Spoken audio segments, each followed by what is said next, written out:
kompetisi yang terbaik di antara tim di dalam suatu ya unit gitu kan. Itu kalau menurut gue ya, itu balik lagi ke mindset. Mindset, betul, mindset. Bagaimana? Lu menanggapinya gimana gitu kan? Yes, bagaimana mau satu pemain, mau 4 pemain. Dan yang bisa ngubah mindset tersebut siapa? Performance coach. Of course, tugasnya apa lagi? Performance nama judulnya kan? Ya, entah itu mungkin Basic pasti punya psikologi certificate lah, at least. tergantung performance coachnya arah kemana. Ya. Karena kan bisa bilang performance itu kan satu kata yang sebenarnya luas banget. Performance, physical performance, iya. Mereka secara fisik siap untuk ya bermain secara sempurna gitu atau secara maksimal.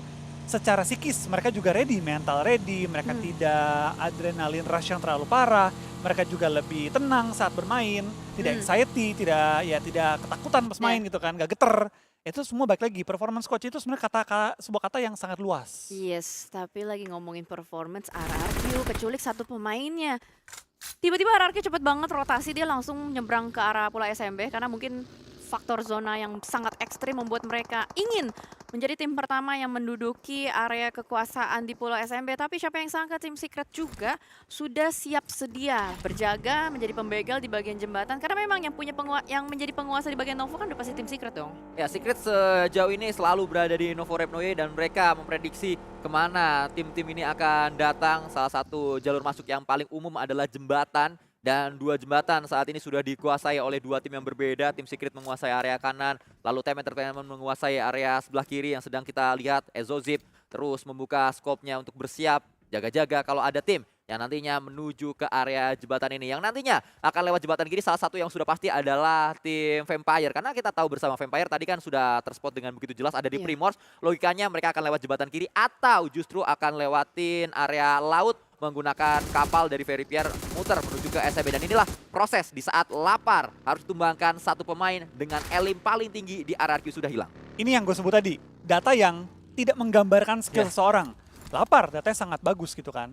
Tapi what happened? Tiba-tiba dia keculik ketika lagi rotasi. Apakah dia tanda kutip ya cupu? Ya nggak juga, bad luck gitu kan. Bad timing, bad luck. Apakah dia bisa ngelawan? Nggak juga gitu. Ya semua firepower yang dia punya nggak bisa keluar karena ya dia kenoknya lagi rotasi. Ya itu memang gambling banget sih. Tadi kayak high risk high return banget siapa yang dilakukan sama RRQ. Dan gue nggak pernah ngeliat mereka ngambil seperti itu. Biasanya at least nunggu dikit. Kayak ada beberapa jeda, at least nungguin lawannya tuh geser dikit gitu loh. Gue ngerti sih, dia mau mengambil timing di mana tim Secret belum keluar dari Novo. Dia langsung masuk ke dalam dan dia looting-looting mungkin di pinggir-pinggirnya SMB atau rumah-rumah sekitarnya. Tapi yang dia tidak menyangka adalah tim Secret ketika zonanya ngepop, dia juga mikir pasti ada yang lewat. Gue yakin bakal ada yang lewat, 1 orang 2 orang pasti ada yang lewat. Dan itu counter logiknya dia gitu. Dan satu hal yang tadi disebutkan oleh Cijel nggak pernah ngeliat RRQ melakukan hal kayak gini. Karena ini bukan RRQ, ini Genfos. Bigetron yang pernah kayak gini. Iya bener juga. Iya, ini bukan RRQ, ini Genfos. Saat Bigetron ada Genfos turun di Milta, mereka cepat ke area bawah dengan cepat. Ya ini gameplay Genfos, bukan gameplay RRQ. Kenapa RRQ gak pernah kayak gini? Karena bukan RRQ, jatuh Genfos itu ya. momennya 200 IQ lawan 300 IQ. Iya. Ya kan? Mastermindnya di situ ya pasti orangnya ikutan juga. Tapi anyway, Okta kalah close combat, bahkan Rocky kalah close combat, itu dia. Sosok nyata Red Bull, dia mendapatkan 2 pemain secara sekaligus. Alter Ego Ares dalam bahaya. Sebuah tembakan dilakukan oleh Hans For You, mendapatkan 1 pemain yang tadi sangat menyudutkan sekali. Red Bull yang kembali tumbangkan, Rosemary ada di area belakang. Dengan kali 4, Scar L dia siapkan, jaga-jaga. Jika saja ada yang kembali menghantui para pemain-pemain dari Alter Ego. Tapi Chopper, headshot menuju ke arahnya, ada 1 penyelamat. Didatangkan menuju ke area ini, tembakan bisa dilakukan. Hans For You harus cepat untuk bisa merespon apa yang sedang dilakukan oleh Secret di ujung sana. Granat disiapkan oleh Secret, sudah dilemparkan menuju ke area smoke. Dianggap ada pemain di area dalam smoke, namun ternyata tidak. Revive terjadi di sisi lain. Untung tadi ada Rosemary di belakang untuk bisa mengcover dari bagian high ground. Tapi sejauh ini juga dari OJTH mengalami kesulitan pastinya karena 1 pemain yang knockdown belum bisa diselamatkan menjadi sandera dari Alter Ego Ares. Bahkan langsung dikonfirm menjadi elimination point, diusir mundur ya oleh Hans For You dan juga Rosemary. Ya tadi walaupun Okta sama Rocky terculik, tapi sigap sekali backup dari kawan-kawannya. Inilah yang dibutuhkan untuk dari tim Indonesia, nggak cuma Alter Ego Ares ya, tim Indonesia lainnya juga backup demi backup tuh gimana gitu loh untuk merespon apa yang sudah terjadi terhadap temannya. Dan ini cukup langka terjadi di Liga untuk Alter Ego. Karena di Liga kemarin sempat kita lihat Alter Ego saat sudah ada knockdown hampir bisa langsung menjadi knock end tanpa adanya permainan yang cukup merapat mereka lakukan. Untungnya memang kembali sudah disebutkan oleh Cigel tadi, evaluasi demi evaluasi dilakukan oleh masing-masing tim. Dan lootingan-lootingan segar didapatkan oleh Rosemary. Salah satunya adalah M4 yang sedang dia ambil saat ini. Bahkan sudah ada senjata kesayangannya yaitu sebuah AKM. Tapi diganti S12 kah? Iya, gue pernah ngebahas sih soal masalah kena-kenok ya. Gue bilang seni kena-kenok. Bahwa ketika kita main PUBG Mobile, apalagi kompetitif, kenok itu kadang nggak bisa dihindari. Tapi kapan kita bisa kenok, itu yang bisa kita atur. Posisi dan waktunya. Ya. Agar kita trading, tapi worth it kena-kenoknya. Nah itu yang dicari, Wow. tapi kalau ini worth it gak nih? Satar knock. Karena gue nggak tahu bisa diselamatkan atau tidak dari teman-temannya. Tapi Razy Snake bisa membalikan keadaan pemain-pemain dari Kagendra yang dibuat bertekuk lutut. Satu saja sih memang, 1 untuk 1. Tapi bedanya adalah kalau Kagendra bisa di-eliminate, kalau BTR masih bisa diselamatkan. Udah dijawab, worth it nggak? Worth it, dapat trading. Ya udah gitu. Karena baik lagi ketika kita kena kenok, kita belum selesai berarti mainnya kan. Masih punya chance untuk dihidupkan kembali atau dibangkitkan kembali. Untuk kena kenok, kalau kita bisa timing yang tepat, posisi yang tepat, malah karena bisa ngebait musuh, kadang bisa trading yang sangat worth it kita dapetin. Ya baik lagi, kenok kalau kita bisa diselamatin, it's okay. Ya itu yang terjadi di Alter Ego, mereka mendapatkan 2 elimination. Ini terjadi di Bigetron saat ini mereka mendapatkan 1 elimination. Dan mereka mengetahui di mana posisi pasti dari Kagendra. Sudah dipetakan dengan jelas, keduanya sudah saling menatap. Walaupun agak khawatir saya dengan posisi Bigetron sekarang. Karena posisinya adalah posisi yang cukup sering diambil oleh para pemain-pemain di PUBG Mobile saat zona menuju ke selatan. Dan pastinya sudah diprediksi ada orang di tempat tersebut. Ya, apalagi kalau kita lihat ada beberapa tim ini yang late rotation juga ya. Salah satunya juga masih dengan Alter Ego Ares dan juga Osja Thailand. Dimana cukup ngotot kalau kita lihat Alter Ego Ares, dia tidak mau rotasi langsung. Malah seorang Rosemary menjadi pilot. Cita-citaku menjadi pilot agar ku bisa. Masuk rotasi aja. Terbangin glider. Oh, iya. Glider digunakan oleh Rosemary. Dan ini adalah satu kendaraan yang sebenarnya dibilang nggak proper ya kalau untuk rotasi, tapi ya mau gimana lagi, mereka berada di blue zone dan cukup jauh ada di area Milta Power. Yes, tapi nggak apa-apa, soalnya sudah diciptakan oleh Wright bersaudara. Betul sekali. Pencipta Di tahun pesawat. Lupa tahun berapa. 1800 akhir apa 1900 awal, gue lupa. Ya. Gua tahu itu dari Tom and Jerry. Ada waktu itu episodenya, tapi kita melihat terlebih dahulu sebuah granat disiapkan oleh Ponbit melemparkannya menuju ke area rumah jamur, meledak di sana. Belum ada satu ledakan yang bisa melukai para pemain-pemain dari E-Arena. Ponbit melakukannya kembali menuju ke sisi yang berbeda, namun kembali lagi hasilnya pun sama, justru Ponbit yang diberikan ledakan. Tergores sedikit, luka di tubuh dari Ponbit. Kembali ada ledakan selanjutnya, membuat ping HP-nya. Ponbit harus mundur terlebih dahulu. Ada sebuah follow up yang dilakukan. Healing bisakah dilakukan oleh Ponbit? Sedang mencoba untuk mengambil nafas, namun apa daya, Tiger X menangkap Ponbit. Sulit pastinya, karena 2 pemain dari Boom masih agak jauh untuk bisa menyelamatkan seorang Ponbit. Walaupun Zero mendapatkan angle menuju ke arah bagian depan. Mampukah Ponbit crawling menuju ke arah kawan-kawan di bagian belakangnya? Karena E-Arena masih terus memberikan gempuran, masih terus memberikan ancaman, sama-sama knockdown. Jadi kita harapkan Ponbit bisa ngerangkak menuju ke arah teman-temannya sembari melihat Tiger. Oh, nggak kena granatnya. Terlalu matang. Iya, untung nggak kena. Tapi granat berikutnya apakah kena atau tidak, kita lihat dari Tiger. Setelah melempar granat, dia juga follow up. Tiger X nampaknya tidak sabar, langsung datang. Dan ini menjadi kesempatan, bisa saja justru dia yang akan menjadi korban. Namun apa daya, sudah masuk ke area dalam dari rumah yang sedang didiami oleh Boom Esport. Berada di lantai kedua, granat bisa disiapkan dan ini akan berbahaya. Yami meresponnya dengan begitu baik, mendengar ada suara granat, lihat langsung datang dan Yami menjadi penyelamat kali ini untuk Boom Esport. Nice banget Yami dengan UMP Gaming badinya. Kali ini dia tidak memilih DBS menjadi main weaponnya. Healing terus dilakukan. Selamat Boom Esports dengan 2 pemain. E-Arena pun menyisakan 1 yang terakhir, yaitu Joker. Tapi kita lihat apa yang akan dilakukan oleh Joker. Mau ditarik kakinya. Dia nggak langsung rotasi, men. Dia turun, dia pegang senjata. Kena enggak, Zero, pahit, Zero. Begitu low, Zero, blue zone. Sudah mulai memaksakan keadaan, Zero tidak punya ruang gerak sama sekali. Tapi backup dari Boom belum terpantau sejauh ini. Zero pun terkena headshot kembali, Joker. Tidak ada waktu untuk healing, sama-sama low antara Zero dan juga Joker. Ada sedikit atraksi yang dilakukan oleh Zero, memegang sebuah shotgun. Dan Yami lagi lah yang menyelamatkan Boom Esports. 4 eliminations untuk Yami seorang diri. Tapi dia nggak ada healing. Ini bahaya banget. Dia cuma punya bandage dan kalau dari pemain terakhir EA nggak punya healing, ini bakal jadi PR besar bagi tim Boom. Ini akan bahaya sekali. Bisakah Zero mendapatkan lootingan-lootingan segar, healing problem yang dia butuhkan saat ini. Namun, individual brilliance yang dimiliki oleh Boom Esports bernama Yami yang mampu mengangkat performa dari Boom dan mampu memperpanjang nafas Boom di match kali ini. Bahkan elimination didapatkan dengan begitu luar biasa, 4 elimination. Ini alasan kenapa Boom sempat menjadi juara PMSL 2 kali karena mereka memiliki individual brilliance bernama Yami.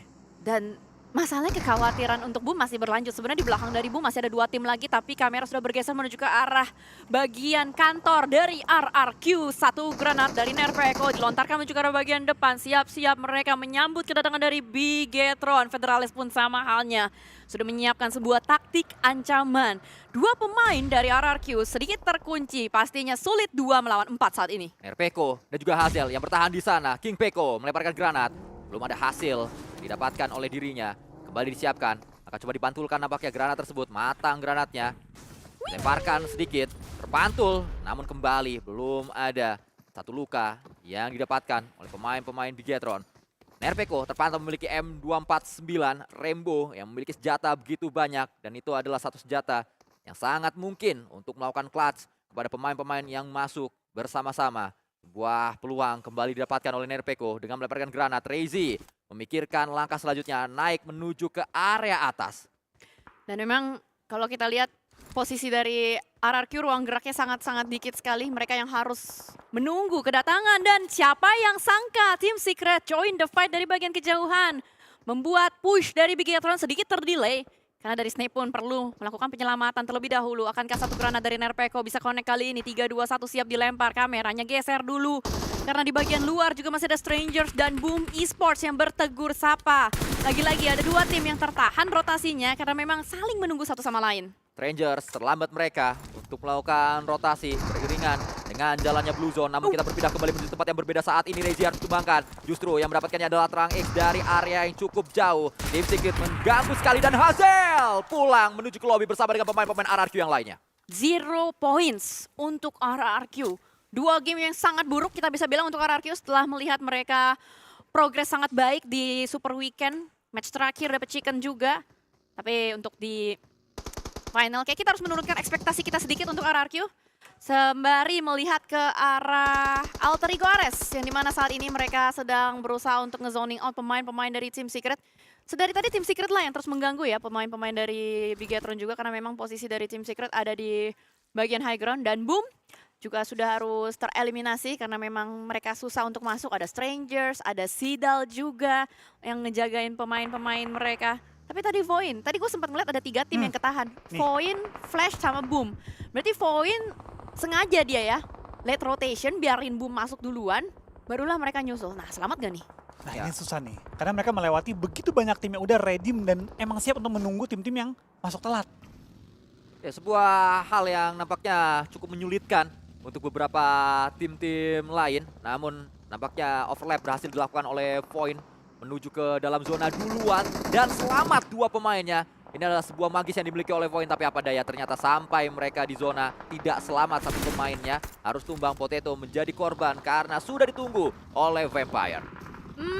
Lagi-lagi Voin gagal mereka untuk bisa survive sampai ke late game. 2 kali 2 match gue ngeliat Voin untuk masuk ke dalam zona terlalu maksa kalau kata Iya. gue teh. Betul, kali ini dia kan mengambil keputusan untuk melakukan super late rotation. Iya. Tapi ternyata semua sisi jembatan, karena gini, dia arah pesawatnya kan tadi paling terakhir turunnya. Iya. Terus dia ke Salber, zonanya mental lawan arah. Berarti benar-benar semua faktor rotasi udah ngelawan ke arah dia. Dia memutuskan untuk mengambil late game, berarti dia udah tahu bahwa dia akan menghadapi 15 tim lain yang harusnya lebih cepat dibanding dia nyampe ke arah zona. Ya ini tidak sejalan dengan apa yang disebutkan oleh Zeta di interviewnya bersama dengan Lil Anang. Karena Zeta sempat ngomong bahwa di Grand Final ini persiapan yang dia lakukan adalah dia nggak akan melulu terus berusaha ke tengah. Tapi akan coba untuk main sedikit di area luar, itu yang disebutkan. Tapi justru malah kembali ke game plan awal, yaitu nyari tengah lagi yang dilakukan tadi. Sebenarnya mereka udah coba main pinggir, Tapi cuman gak bisa. ya, Nah karena gak bisa, mereka tuh kayak, gue cari nyamannya gue deh main ke tengah. Cuma sisa 2 orang, 3 sisa 1 orang, ya, mau masuk ke dalam maksa. nggak bisa. Ya lu kecicil 1 persatu gitu loh, buat apa? Dan yang kita tahu dan kita pelajarin kan dari group stage selalu lu masuk zona kedua, zona ketiga, itu udah padat di dalam. Apalagi zona kayak tadi SMB. Ya, polanya Semuanya seperti kan itu gitu langsung kan. ke bawah kan tadi. Baik lagi gitu, emang susah banget sih. Apalagi tadi dia faktornya udah 2 faktor yang lawan dia. Pesawatnya udah jauh, zonanya jauh lawan arah. Itu yang akhirnya membuat dari Void plannya bener-bener ya... Ambiar. Oh ya, ibaratnya ya udah kira-kira aja lah ada tim atau enggak. Dan ternyata banyak banget tim yang stuck juga di bagian jembatan. Yang akhirnya membuat mereka mungkin ya tadi hilang satu di jembatan, lagi OTW hilang lagi. Lalu pas nyampe juga tadi si Z, Potato atau Vexi yang ketangkap duluan tuh sebelum akhirnya Potato ketangkap. Vexi nyampe juga ditungguin sama Sam9. Ya emang udah nggak ada tempat lagi. Ya, Nah apa boleh buat, itu udah gambling besar sih dia ke tengah Sulit. gitu. Sulit untuk Void bisa mendapatkan satu celah di area kerumunan. Sangat banyak tim yang sudah mendiami area SMB kali ini. Bahkan SMB yang diambil bukanlah area SMB utama di letter U, namun yang diambil adalah area Goa di sebelah kanan dari SMB yang kembali semakin menyulitkan. Karena area Goa ini kita tahu tempatnya cukup terbuka, pohon-pohonnya minim yang ada di sana. Batu memang lumayan banyak, tapi tidak bisa menolong untuk mereka berdiam diri terlalu lama karena angle yang harus mereka tutup cukup banyak, bahkan sampai 360 derajat mengitari area batu tersebut. Seperti yang tadi dialami oleh satu pemain dari Osja kalau nggak salah yang last man standing atau Tem tadi. Pronix sendirian itu dari sisi sampingnya bisa banget nembak itu kalau ada orang. Iya. Jadi Goa itu memang hanya untuk tempat persembunyian bagi fans yang timnya kalah terus ya? Ah bener, Iya. bener sekali. Iya. Siapa Kalau- contohnya? Liverpool. Oh, gagal soalnya. Iya, ya kita mah nggak pernah kalah di Eropa mah santai-santai aja. Ya. Penalti. Nggak apa-apa. Ya ini maksud gua. Tem. Ah. Oke dari depan nggak bisa tembak, cuma kalau ada orang di belakang kan ini selesai sebenarnya. Iya, dia cuma berharap kayak gue jadi kamuflase aja kali ya. Saya adalah pohon, pohon adalah saya. Cuma gue bingung deh mana teman-temannya ya. Belakang tuh di pinggir-pinggir zona. belakang-belakang ya? Semua di pinggir zona. Wah ini kocak sih. Seru sih ngeliatin tim. Tapi Dia nggak sadar loh, Yuhai nggak dia sadar nggak loh. sadar karena kan tadi kayak ngelangkah-ngelangkah, merangkak, sempat disadarin dikit tapi bingung nyari di mana nih orang ya. Tapi sebenarnya satu sisi kayak gitu juga, mereka punya cover yang bagus dari pinggir area zona. Jadi si Sam9 kalau sampai keluar nongol dari atas lubangnya, mereka bisa rata tembakin sama Tem. Tapi baik lagi itu kalau gitu ya, teoretikal semua lah. Ya dan kalau kita saksikan saat ini yang nampaknya sedang terjadi adalah fight antara Stranger berhadapan dengan pemain-pemain Selcom Digital Lion. Ada hitmark yang didapatkan oleh Lobby X dan kembali diteruskan menuju ke sisi tersebut. Tembakan lagi-lagi terjadi. Earthzy nampaknya menyelesaikan fight tersebut. KNS juga mendapatkan elimination dan Selcom Digital Lion semakin kesulitan. Mereka kehilangan performa di minggu pertama. Seru banget sih. Ini tim yang kelihatan kuat di Liga. Goyang. Final dipretelin di 2 match. Tapi nggak tahu nanti kan. Sebentar ketahuan akhirnya. Satu pemain dari Team Entertainment yang tadi kita kira gak akan ketahuan posisinya. Sudah termakan, selesai, dan kita bergeser menuju ke arah Kagendra. Gimana caranya Kagendra bisa masuk ke dalam zona? Mereka dari arah jam 12 akan bertemu dan berhadapan dengan Strangers. Acul, satu Nietzsche connect dengan satu pemain dari Strangers. Akan ada follow up kembali, membuat pemain dari Strangers agak sedikit sulit untuk bisa bergerak. Namun Acul bakal langsung dengan gagah berani maju ke arah bagian depan, beriring-iringan dengan kawan-kawannya. Tapi kayaknya mereka nggak mau greedy. Mereka disengage, gencatan senjata, dan lebih memilih untuk masuk dari jalur yang lain. Ya, 2 elimination didapatkan cukup untuk Kagendra dan sejauh ini pemain-pemain Strangers kembali menghadapi kesulitan selanjutnya karena nampaknya Bigetron menjadi penantang yang sedang hadapi para punggawa dari Strangers. Bahkan tidak hanya Bigetron, Flash juga ikut daftar walaupun cukup terlambat untuk bisa mencicil SP bar yang dimiliki oleh pemain-pemain Strangers. Tempat yang diambil oleh Strangers nampaknya sangat mencolok sekali, membuat semua mata menuju ke mereka. Ya apalagi banyak banget tembakan-tembakan, ada asap juga di sana, ada asap, ada manusia seperti yang kita tahu. Flash, Yongti, tertembak kembali dia. Akan berusaha untuk bergerak masuk, masih digocek kembali. Yongti akan regroup harusnya dengan kawannya, yaitu Tops karena memang hanya tersisa 2 orang saja. Tapi what happened? Alter Ego Ares. Alter Ego Ares berhadapan dengan Team Secret akan berusaha untuk masuk dari arah jam 5 dan begitu cepat. Kita pun tidak sempat disuguhkan fight-nya seperti apa. Tapi yang kita ketahui adalah Alter Ego Ares sudah pulang. Walaupun mereka lolos ke Grand Final, namun kembali performa mereka belum membaik karena sejauh ini yang kita lihat seperti tertati-tati Alter Ego. Beberapa momen mereka seperti kuat, namun di momen yang lainnya rapuh defensif yang dimiliki oleh Alter Ego sehingga mudah saja untuk kembali pulang ke lobby dengan keculik pemain-pemain yang ada di tim tersebut. Kita berpindah menuju ke area terang. Pemain dari tim Secret yang prediksi di manakah satu pemain terakhir yang dimiliki oleh Osja, dan ternyata langsung dilemparkan granat oleh Break, selesai pula ke lobby. 7 eliminations untuk tim Secret dengan mereka merapih-rapihkan lawan-lawan yang ada di bagian luar. Alter Ego dipulangkan, Osja TH dipulangkan. Bersih sudah entry dari tim Secret, tapi melihat bagaimana dari Bigetron dan Kagendra sudah mulai bertegur sapa. Di bagian elimination phase kita sudah mulai melihat adanya beberapa pertumpahan darah yang terjadi. 3 tim secara bersamaan harus bertegur sapa dan Dichan win the fight. Dan Kagendra masih bisa selamat dan Strangers out from the game. Kepak sayap Kagendra, terbang, Kagendra terbang. Sudah berada di peringkat nomor 9 saat ini Bigetron. Satu pemainnya Federalis tertumbang. Ada 2 lagi yang akan datang. Kagendra berhasilkan mereka untuk menghentikan langkah dari Bigetron, atau justru lah Kagendra yang saat ini sedang coba dipatahkan sayap-sayapnya. Kehilangan satu pemain, menyisakan satu yang terakhir. Ada di ujung, sedang dikejar. Kepleset sedikit, terus berlari untuk bisa menghindari tembakan dari Bigetron. Chan last man standing. Harus berlari, harus kabur, tapi lagi kabur dari BTR bertemu dengan Xavier. Selesai sudah untuk Kagendra. Dan Bigetron masih bertahan menjadi satu-satunya tim Indonesia yang masih survive. Tapi PR mereka adalah gimana caranya mereka harus nge-revive dan mereka harus nge-counter pemain-pemain dari Xavier. Lihat double nade, siap dimasak, siap dilontarkan menuju ke arah bagian depan. Dan red zone buatan pun terjadi. Bertubi-tubi. Gerakan dari Xavier membuat Bigetron out from the game. Semakin jauh jarak poin yang harus dikejar karena Xavier, selain mereka mendapatkan headstart poin tertinggi, match pertama mereka dapat WWCD, match kedua mereka late game lagi, dan kalau match kedua ini mereka WWCD lagi, sulit nampaknya para tim-tim lain untuk mengejar posisi Xavier. Tembakan terjadi lagi, Swaps berupaya untuk bisa menyelamatkan rekan-rekannya di bawah sana. Granat disiapkan namun ada di area belakang. Kembali shotgun digunakan oleh Swaps. Smoke berada di bawah. Satu granat bisa menjadi bahaya untuk pemain-pemain dari Vampire. Namun itu bukan granat, itu adalah sebuah molotov. Molotov yang dilontarkan membuat Vampire pun sedikit sempit ruang geraknya. Dan tim Secret juga mengalami bahaya karena Sam9 pun ikut-ikutan dari bagian kejauhan. Dan apa kali ini dari tim Secret masih terus berusaha, seorang Frankie yang sudah diketahui keberadaannya. Vampire selamat dari lubang kematian. Dan Vampire akan memiliki ruang gerak kembali.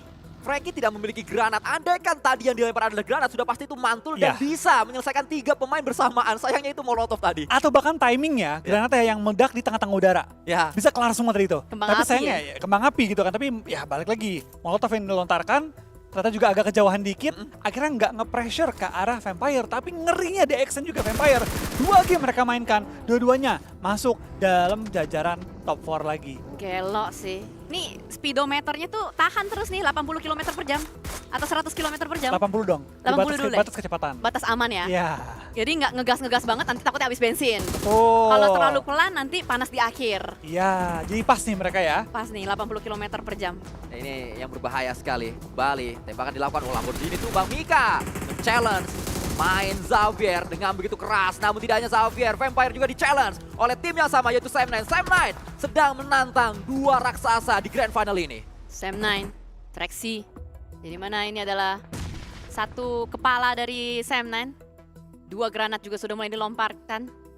Mereka tahu sih posisi Vampire tuh ada di mana. Mereka memprediksi ada satu yang nyempil di bagian bawah. Tapi granat-granat tersebut belum memberikan efek samping apapun. Dan Vampire tidak punya utilities. Mereka hanya bergantung dengan satu smoke saja. Dan kita tidak tahu siapa yang punya satu smoke tersebut.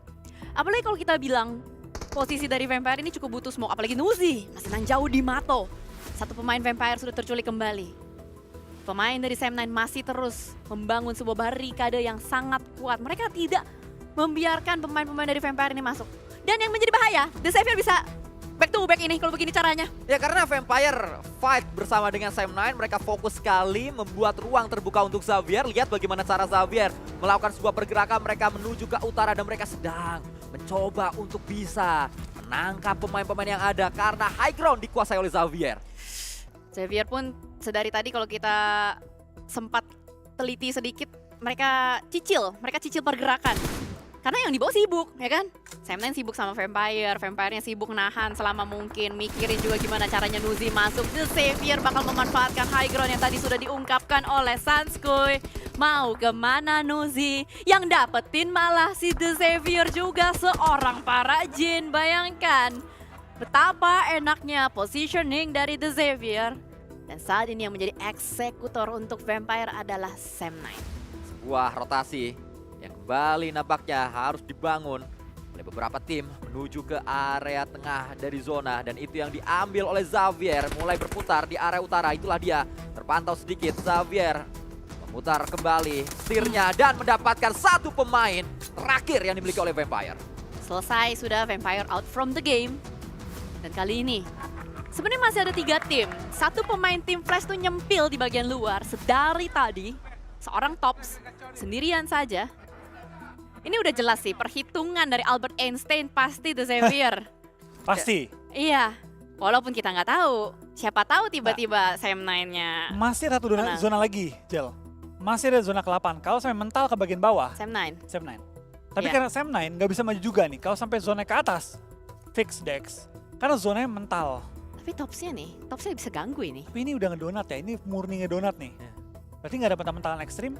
Harusnya sih kalau menurut perhitungan Albert Einstein dan juga ada analisa psikoanalisisnya dari Freud, Ya. kayaknya dari Dex yang menang sih. Ya tapi jangan lupakan tanyakan kepada Galileo Galilei, manakah nantinya zona selanjutnya akan menentukan langkah dari masing-masing tim dan bagaimana cara rotasi yang akan dibangun oleh Sam9 yang saat ini perlu untuk bergerak sedikit karena Xavier sudah menguasai area high ground dan 2 pemain ditinggalkan di atas sana. Saat ini buat keadaan untuk Sam9 semakin challenging, kecuali kalau yang di atas bisa dicicil sedikit untuk dipaksa melakukan healing, itu adalah momen yang tepat Sam9 bisa masuk.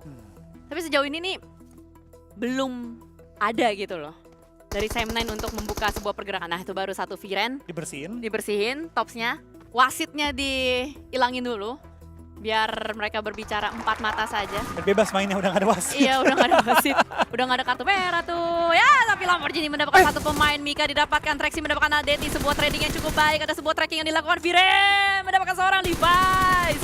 Apa yang terjadi The Xavier terpreteli satu persatu. Tapi jangan lupa masih ada Parajin, masih ada Lamborghini di bagian belakang. Viren masih punya upaya untuk melakukan penyelamatan. Buah granat bisa menjadi bahaya. Parajin tidak melakukan healing, saya curiga dia tidak memiliki healing from kembali. Masih berupaya bahkan bisa mendapatkan seorang Viren, tembakan dilakukan dan Trexy gagal dia. 1v1 situation kali ini. Trexy versus Parajin. Dengan Parajin yang begitu low.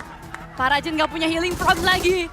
Dan hanya memanfaatkan shotgun gaming badinya saja. Trexy masih melakukan pre-fire. Sama-sama low dari segi pelurunya. Parajin loncat ke arah bagian bawah. Dan selesai. Sudah winner chicken dinner untuk Sam9. Tuan rumah mendapatkan winner chicken dinner pertama mereka dan datang dari Sam9 bergemuruh poin dari